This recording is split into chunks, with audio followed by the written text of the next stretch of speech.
12 de agosto de 2026, a media tarde, el cielo se apagará.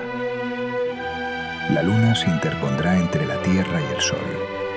Durante unos minutos, en Groenlandia, en Islandia, en el norte de España, se hace la noche en pleno día.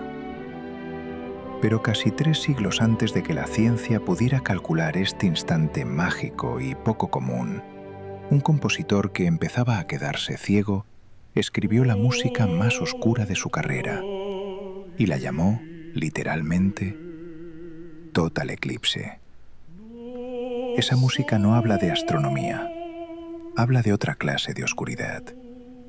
Entonces, ¿cómo puede sonar exactamente como esto?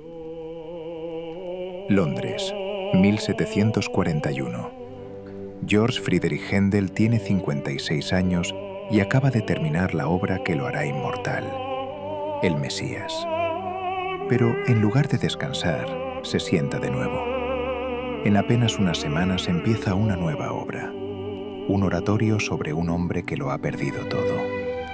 Se llama Sansón, un guerrero bíblico traicionado, encadenado y cegado por sus enemigos.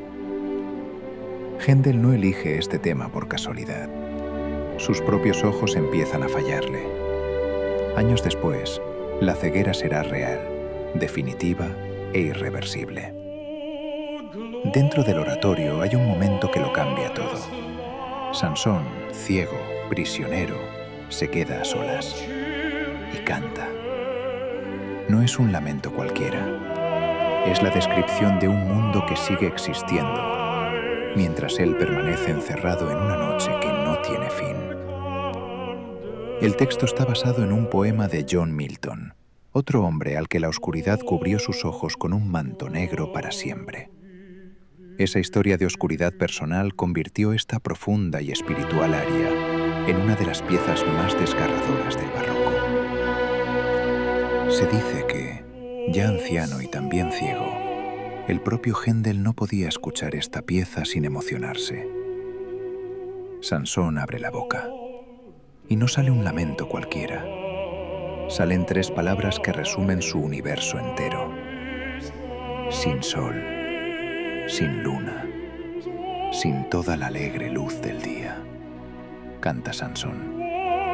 No describe un cielo, describe una ausencia. 300 años después, alguien en la costa de Islandia mirará al cielo y verá exactamente esas palabras hacerse realidad. No hay ninguna profecía en esto. Händel nunca pudo saber de esta fecha, ni imaginar un lugar como este, ni un instante que se recogería en los libros de historia. Lo que hizo fue algo distinto y quizás más extraordinario: capturar en música una oscuridad tan universal que cualquier oscuridad real, incluso la de varios siglos después, puede reconocerse en ella. En algún punto entre Groenlandia y España, el día se apaga por un momento.